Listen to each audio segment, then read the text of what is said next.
do estado de São Paulo. O cenário para os governos estaduais está ficando cada vez mais acirrado. Agora a gente acompanha os cenários dos principais candidatos para as regiões Sul, Sudeste, na reportagem especial de Michael Mendes.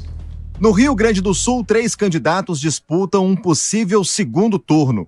Eduardo Leite, do PSDB, Onyx Lorenzoni, do PL e Edgar Preto, do PT.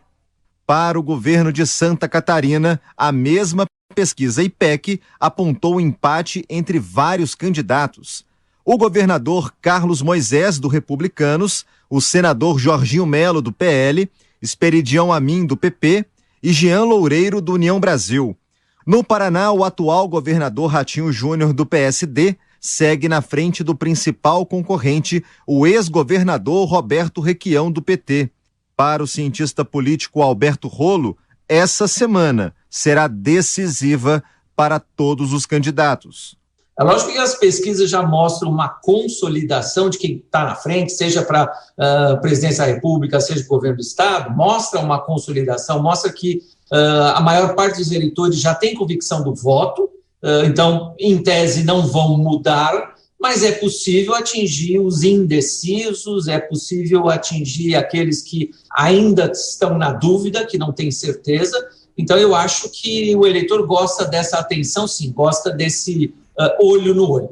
Faltando uma semana para as eleições, os candidatos estão intensificando as agendas nas ruas. É o famoso corpo a corpo com os eleitores.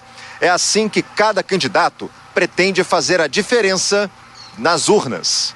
Alberto Rolo lembra também que sempre na última semana os candidatos sobem o tom para criticar os concorrentes. E isso é um passo para uma possível penalidade.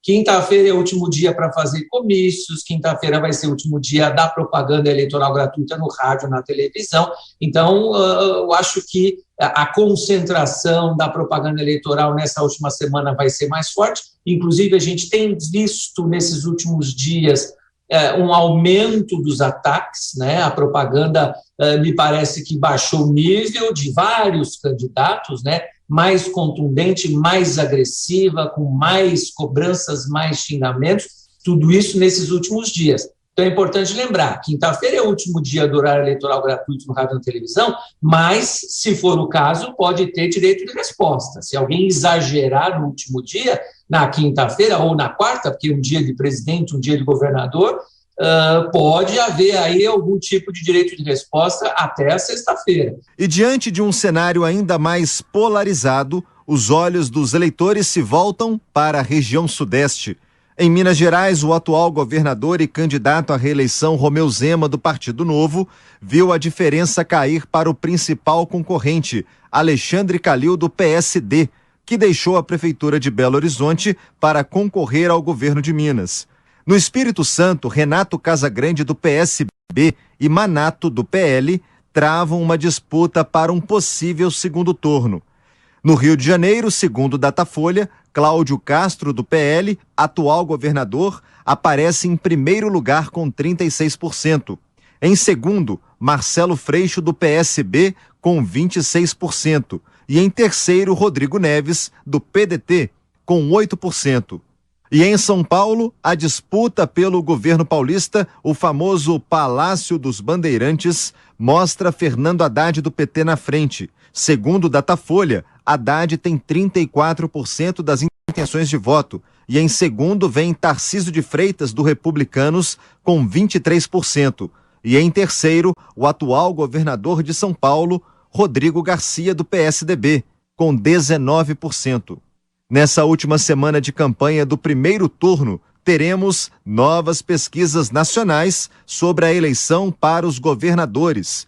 Entre as principais pesquisas, teremos a IPEC, a Quest, o Datafolha e o IPESP. Pesquisas que vão mostrar o último raio-x para os candidatos, como também, claro, para os eleitores. Fabi, se a gente voltar um pouquinho o relógio, né, nós vamos lembrar que nós estávamos naquele momento da retomada da pandemia. Então, assim, aquele candidato que aproveitou a rua, aproveitou. Aquele que deixou para fazer campanha no meio da rua, junto ao povão, muito em cima do lance, acabou perdendo uma grande oportunidade e agora está correndo contra o tempo. Agora, uma coisa que chama a atenção, principalmente nos últimos 2 anos, é o nome do Romeu Zema aparecendo com muita frequência no noticiário, sendo utilizado como referência nos debates, até mesmo para a presidência. Verdade, William. Primeiro, essa campanha foi muito corrida, né? Então os candidatos tiveram muita dificuldade, estão tendo, foi pouquíssimo tempo, eu penso isso. E o nome do Zema, parece-me que ele fez uma gestão muito aprovada em Minas, então ele é citado pela condição ali que ele fez de gestão mesmo. E o Partido Novo, ele leva essa bandeira, então é um dos políticos do Partido Novo que conseguiu se destacar e manter lá aquela bandeira de gestão. Penso eu até que os outros políticos do próprio Novo deveriam seguir o exemplo do Zema. Mas a gente vê ainda uma coisa bem embolada nesses principais cenários. E em São Paulo, a grande surpresa até para as pesquisas aí, né? O Tarcísio de Freitas realmente passou o Rodrigo Garcia e parece-me que vai ao segundo turno com o Haddad, o que era bem diferente das previsões anteriores. Então, esse corpo a corpo na rua fez a diferença, como, por exemplo, ao candidato Tarcísio de Freitas por aqui, por São Paulo. 4